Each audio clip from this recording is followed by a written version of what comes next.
Hi everyone, in front of me I've got Honor Magic 6 Lite, and let me share with you how to add the photo to contact in this device.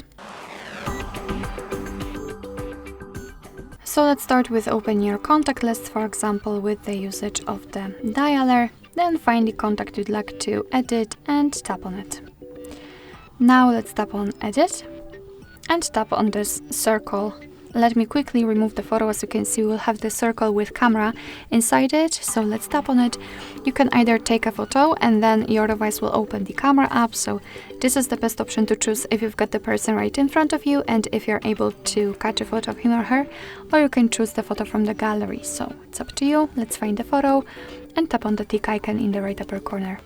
And as you can see, in this section we can change the position of the photo, we can zoom it in or out and thanks to it we can decide what we will see after saving the whole contact, because basically this highlighted circle is responsible for it. So after positioning, just tap on tick icon. As you can see, the photo will be immediately applied, so tap on the tick icon again.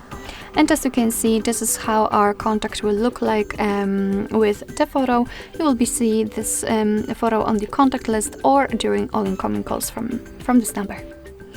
Alright, so that will be all. Thank you so much for watching. I hope that this video was helpful, and if it was, please hit the subscribe button and leave the thumbs up.